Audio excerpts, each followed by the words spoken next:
welcome back to my channel. So for today's video, I'm going to be sharing with you these two easy DIYs that I saw on the Magnolia website as well as the Z Gallery website. I absolutely love them because they were very simple to make and easy to do. This is also a collab with the lovely Yami from the Latina Next Door. She hosts this collab every month. It's the Look for Less challenge, where you recreate something that you see in a high-end store for cheaper. Her co-host this month is Lisa from Burningham. She's an amazing DIY and crafter, and I would have a link for both ladies as well as the playlist in the description down below. So I started off with my jar. This is just an old Bath and Body Works candle jar. I cleaned it out and I removed the tags from the bottom. I'm taking my folk art paint in the brush metallic gold, as well as my deco art in tan and my apple barrel in white, and I'm just mixing to give this blush color, and I painted the entire piece once. You can go over this 2 times if you choose to, but I just wanted the blush undertone, and I did use my Chandler tool heat gun to dry the paint so that I can move on with the next step. Once I had the entire piece painted and dried, I just took a paper plate and some table salt. I added some of my iridescent glitter to the table salt, and then I started to apply some of my matte Mod Podge onto the glass jar, and I just dipped it into the salt and the glitter mixture, and I did this for the entire piece, making sure that it was coated evenly, and whatever little spots that I missed, I just went in and touched it up with some more Mod Podge as well as the glitter salt mixture. I would advise that you use some type of sealant. You can use Mod Podge, but that would actually take it off, but you can use hairspray so that the fallout is minimal.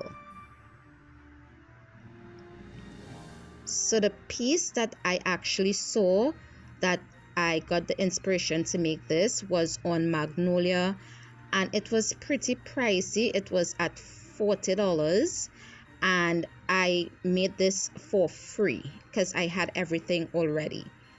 I just added a tea light candle on the inside, and I absolutely love how it shines, especially with no lights on. It's amazing. So for the second DIY, I took 4 of these ornaments, these clay ornaments that you can purchase from the dollar store, but I had these on hand as well.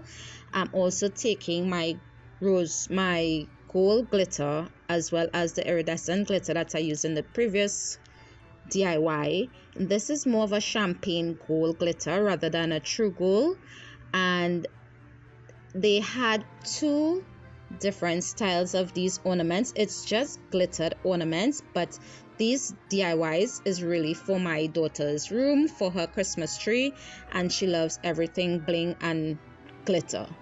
I just took some Mod Podge and I added Mod Podge onto the entire ball or bubble. I took a stick, or I would say a dowel stick, and I just added that on the inside after I took the covers off, and I just sprinkled on the glitter.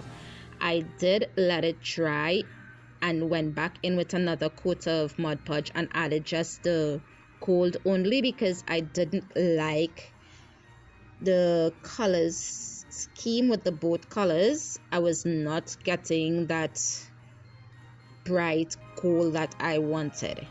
So I just went in with another coat of glitter, and this too you can use the hairspray to seal in any fallouts, and I did this for the entire 4 bubbles.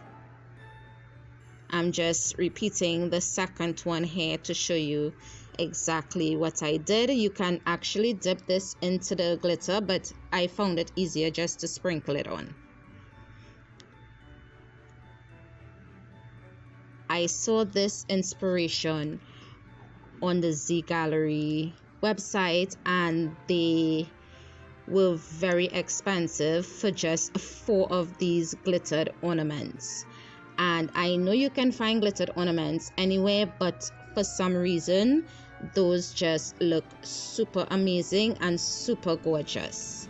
If you're new here, welcome. If you're a returning subscriber, welcome back.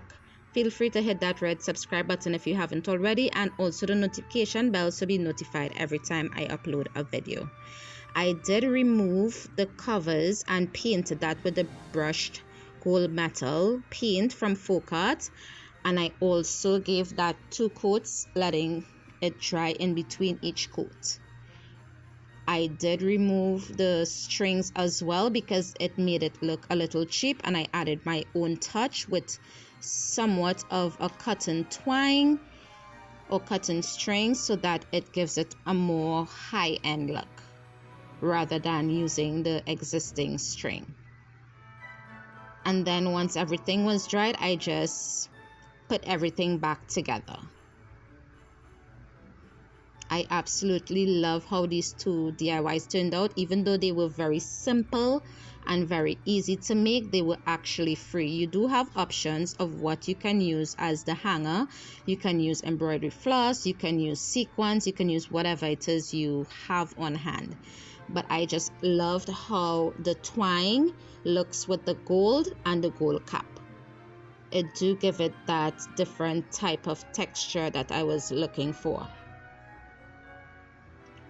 Once I had everything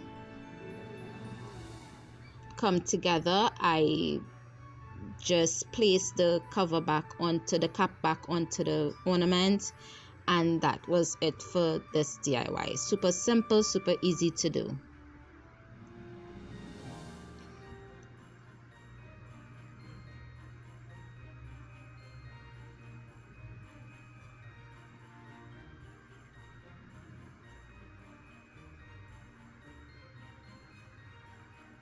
So these are the inspiration pieces that I found, and this is my version. This was absolutely free as well, and I am in love with them.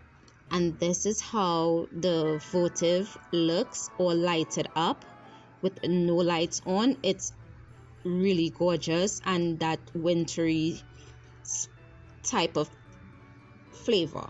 Thank you guys so much, and don't forget to check out the playlist in the description as well as both channels. I'll see you in the next one, guys. Bye.